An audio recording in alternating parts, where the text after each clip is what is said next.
Welcome everybody. I look forward to this event every year. Signals footy's getting a little bit closer. So to start with, let's just turn our attention to the years that has just gone, and I want to emphasise, perhaps re-emphasise, how proud I am as the chairman of this football club. I'm always proud of course, but especially so last year. This past year has been remarkable on just about any level you can imagine. In the space of 12 months, we've dealt with a series of once-in-a-lifetime, generational and rare events, whilst at the same time implementing tremendous change right across our football club to sustain our success well into the future. And I'm going to announce our profit result later, but no good, or in fact it's easy to come up with one-off profit results. This profit result is clean, no smoke and mirrors, transparent to the extent I can't imagine a question, Chris, about them. And the most important thing I want you to take away, with all of the changes that we've made, this result should be sustainable and reproduced year in, year out, given all things being equal. I must touch on it, but following the tragic event of Phil Walsh's death last year, I reckon it would have been easy for all of us to probably put the cue in the rack and maybe give up on last year, and I don't think any of you guys would have blamed us for it.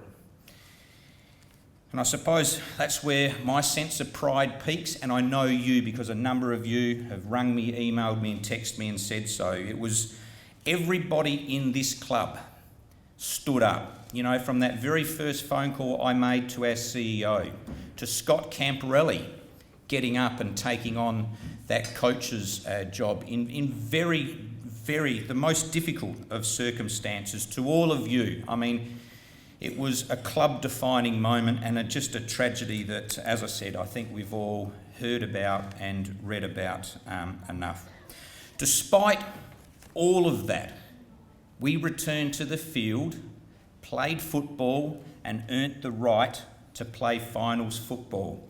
And it's not a distant memory for any of us in the room, I suspect, but how was that final against the Western Bulldogs? You know,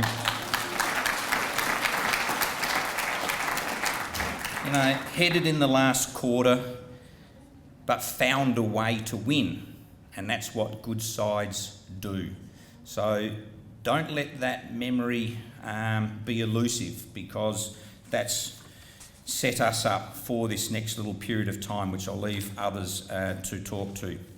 Mind you, I should say, we did play Hawthorn the following week, and we learned a bit from that, and it wasn't to a standard that, as a club, that we accept, but suffice to say, we were all very, very proud of the people that took the field last year.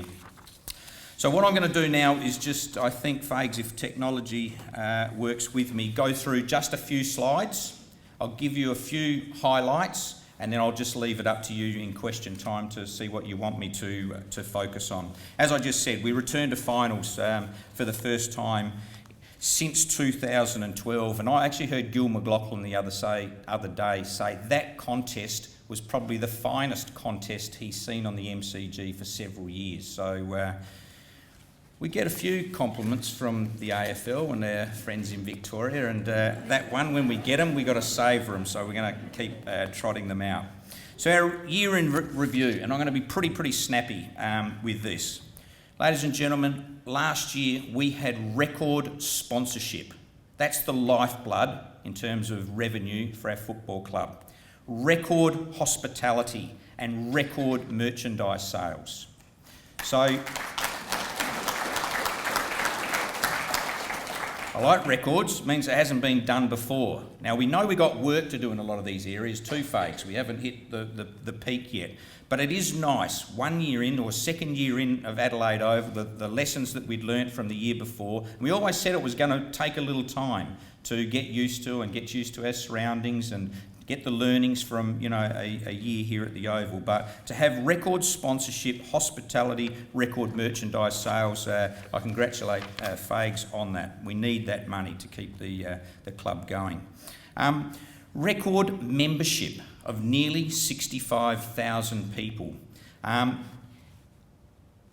is on the back of, in the last 2 years, our league attendances are the best in the nation. They're the best in the AFL.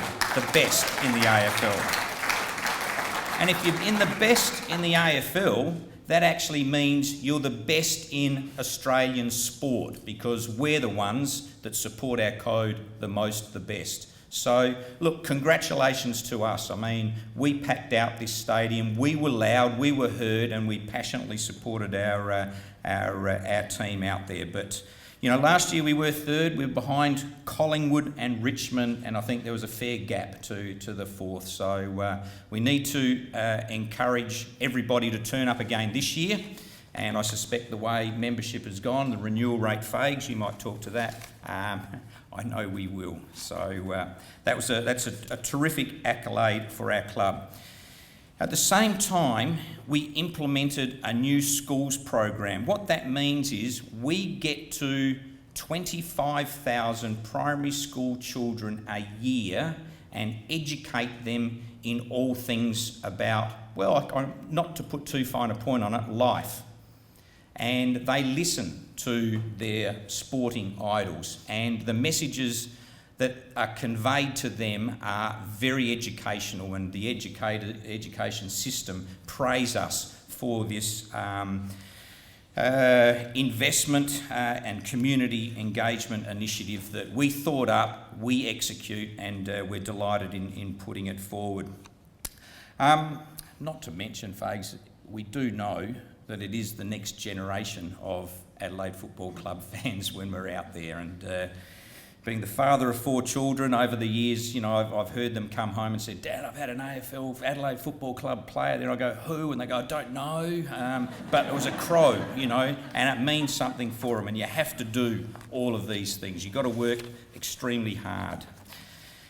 We also were the leading digital and media platform. Now, that might not mean a lot to some of you, a small minority of you, but the digital platform that we use is an industry leader and has attracted a record audience. I don't think it's too much of a stretch to say we're recognised as being the best in the AFL, and this is an important and growing medium.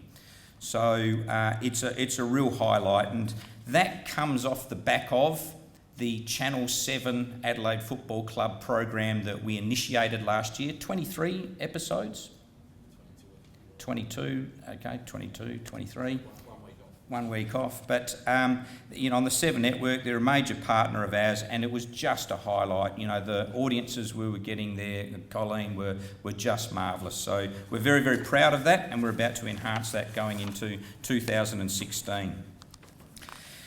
I did touch on, obviously Phil before, but I got up, I think, Brownlow night and thanked the football community for what they actually gave back to us. And it was overwhelming to, on behalf of the club, receive the messages, the level of support that we got from the AFL. We've got to acknowledge that we got from every single other club. Every president, CEO rang this club just to offer their condolences, but to genuinely assist us through what was a very difficult period. And, I've said it before, many of us have said it, but, the way our supporters, our members, our sponsors, indeed staff and players just rallied in that time was, to look from the inside out was quite humbling in what's very, very, and still are, very difficult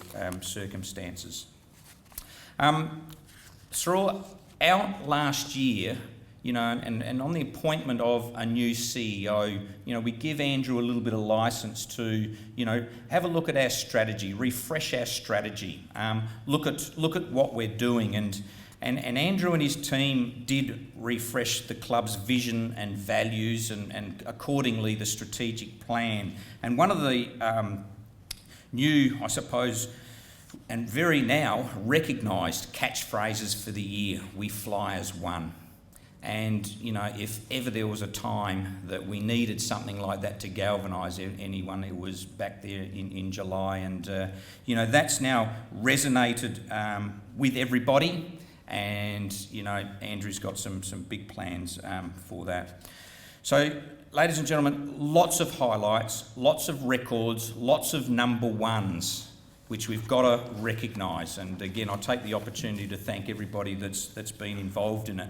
But what all that adds up to, in fact, culminates in, is being able to produce a profit for our football club.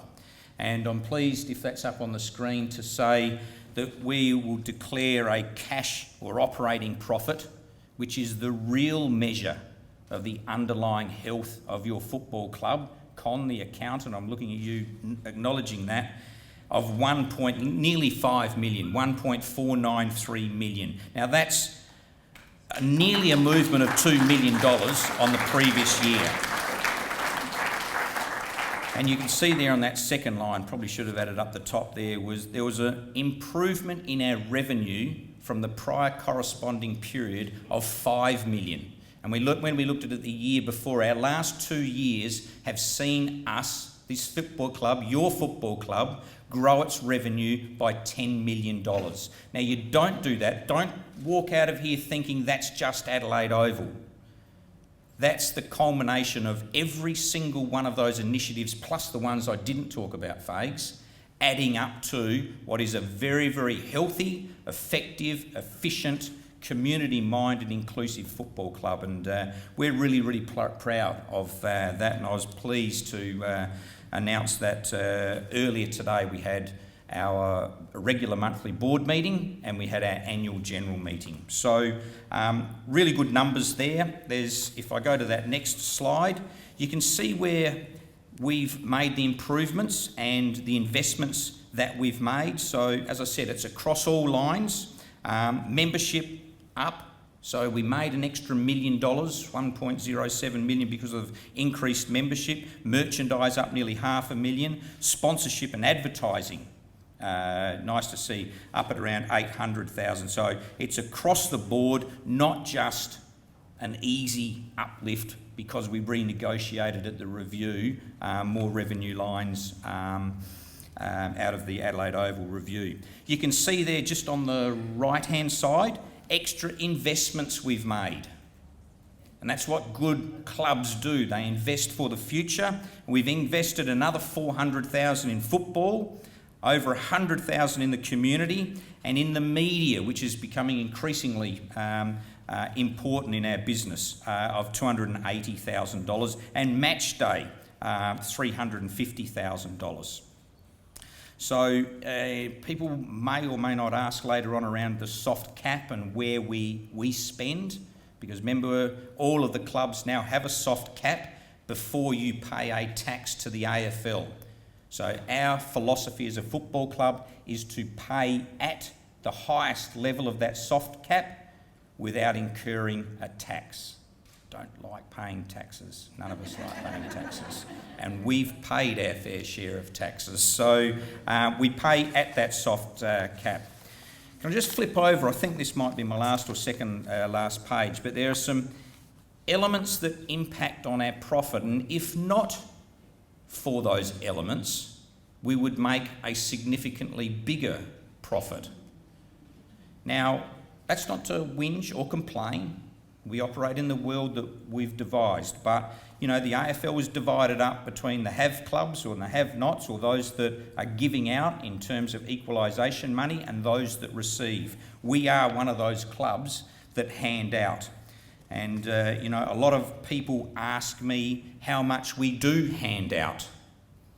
And not to put too fine a point on it to the nearest decimal point, but it would be in the vicinity of $2 million, Andrew, that if we didn't have to pay a transport levy, like 16 of the other clubs in the competition didn't have to pay, or if we didn't have to have an underwrite here for Adelaide Oval, or if we didn't have to pay a fee to the SANFL to compete in their competition that other clubs don't have to pay, we might see another $2 million onto that bottom line. Anyway, I just raise that because I know people, Fags, often ask all of us, you know, what's the differences between you and other clubs? We have $2 million that a lot of other clubs don't pay. So I want you to know, I think I've emphasised it enough, that could go to our bottom line. Now that's not going to change anytime soon, but we're working on it. And we've got a meeting tomorrow with the AFL on equalisation, which we're very, very supportive of. But we've probably got a few points that we'd like to raise with them. Anyway, look, I think I've said enough. I was going to pause there, but I should just talk about our board. Remember this time last year I was up here and I was able to acknowledge that the members for the first time had a say in who made up the composition of the board. We allocated 2 director seats to the members, and we elected Mark Ricciuto for a period of 2 years and Rod Jamieson for 1 year. Let me tell you, they've added enormous value to our football club, to our board and governance and strategic structure, and have worked well with everybody within. Rod was up for re-election this year, and I don't know what it was a sign of, but he was unopposed in that. I'm assuming that everybody was happy with Rod being on there, and because I've said many, many times, I've talked many times about the contribution that he's making. Rod was elected unelected, so I reckon actually that's worthy of a round of applause, ladies and gentlemen.